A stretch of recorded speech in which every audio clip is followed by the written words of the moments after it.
kind of take us on a tour on how you go about inspecting. What are most of the systems you're looking at when you're inspecting the home? So normally, I start outside. So when I pull up to the property, I take a look at the house, the front, side, back, and then the other side.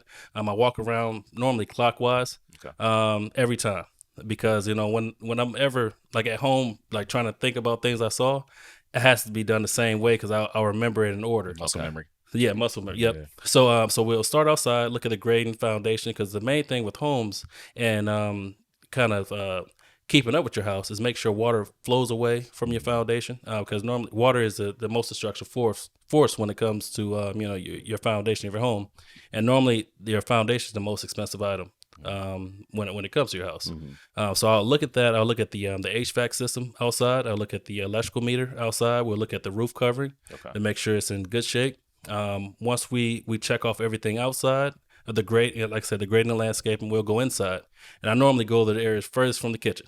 If there's a basement, get on the roof yourself, or yeah. So if we can, we'll go on the roof. But now our insurance doesn't cover us to walk roofs. So if I were to walk a roof and fall, it'll be all on me. Okay. So now I use drones. Yeah. Okay. So if I can walk it, I will. But if not, like a tall townhouse, I'll just put the drone up there. Okay. Because normally the inspection is non-invasive. So even if we walk the roof, we can't take anything apart to kind of see what's going on. So if I see a troubling area, then I'll recommend a qualified roofer to evaluate further. So normally a drone can do the job, you know what I mean? And then I'll go inside the attic to see if there's any leaks. So I can do a little further investigation. Okay. But when I come inside, like I said, I'll go to the basement or utility area where the major systems are, like the water heater, the furnace, the electrical panel, because normally those are highest ticket items. So I always try to spend the most time at like I said, the areas that could cause the client the most money. Okay. Normally the basement, like with water and mold and things of that nature, I always try to make sure we cover all our bases there. And then we'll go to like the kitchen or the bathrooms, the living areas, because normally when it comes to defects, those are minuscule compared to the higher ticket items. Right. So that's why I normally start. I normally start utility room. Okay. So when you're looking at, we're going back outside a little bit. When you're looking at the foundation, what are you mainly looking for? Because in myself learning, when I bought a home, being educated on what to look for, they talk about like foundation cracks and things to look for. And some people say, hey, you got maybe small little cracks. It's not a big deal. It's just a house natural settling. But then you have what they call a stair step crack. Go talk about how a home is basically has something like that happen, where you see like the stair step, the stair step crack. So they're all different types of cracks, but so the first one, the most common one that we see is just a vertical crack. Okay, that's the most common. Yep. So that's caused from differential settlement. Okay. So the house settles normally, but when it settles at different rates, then that's what causes a split. And normally what causes the house to settle at different rates is if one side of the house is the soil is more saturated under one side than the other. Okay. So it's going to sink harder. Oh, okay.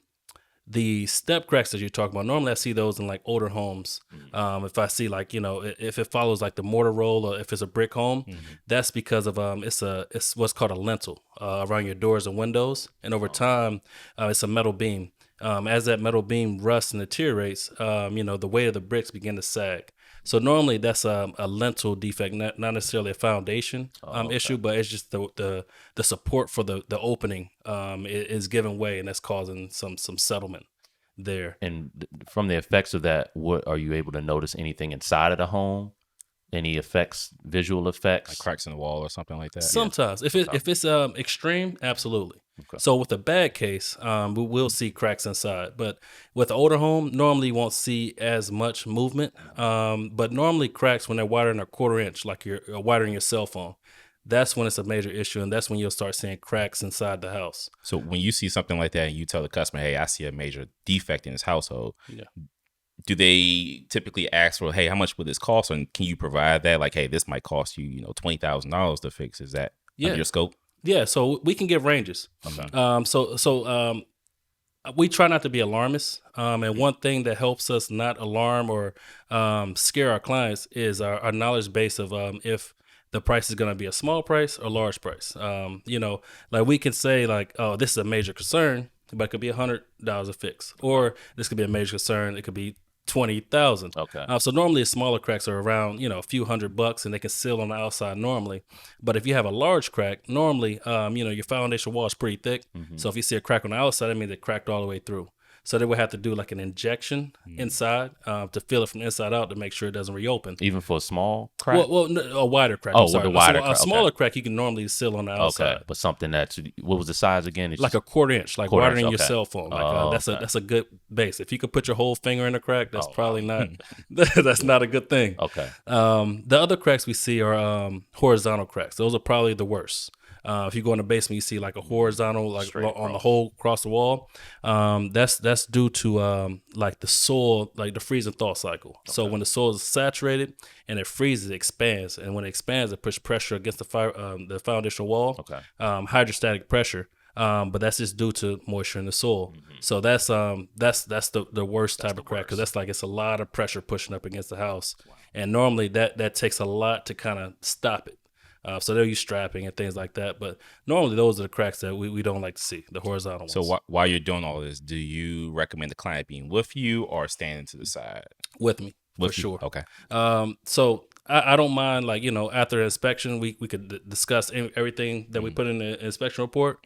But if they're there, it makes that process a little easier for them to understand. Right. Like, Softer blow. Yeah, like I'm reading this now, I see the pictures. Oh, I remember he said it. Or if they just see the picture for the first time, like, wait, I didn't see this. Let me call him. I don't. Where did this come from? You know what I mean? So it just helps everyone be on the same page. And most times, the real estate transactions are extremely time sensitive. Right. So most times they don't have time to kind of go back and forth about things. You want everything to be kind of done at the time of the inspection. I know exactly what's going on. I'm gonna make an informed decision. You know what I mean? Okay. And we're coming with that. So let's say you get an inspection back and it's pretty bad. Yeah. And are you allowed to? You're only allowed to basically tell the client, "Hey, this was happening," but I'm not. You're not. I'm assuming you're not allowed to tell them, "Hey, I wouldn't buy this house," or anything Exactly. like that. So I could just give them the facts. Okay. I just try to give them the facts. No bias at all. Because we don't work for the seller or the seller's agent. The seller's agent or the buyer's agent. Okay. We represent the client, the potential buyer. It's illegal for us to tell someone to get a house or not, but I just try to paint the picture as vividly as possible to allow them to make the best decision as possible.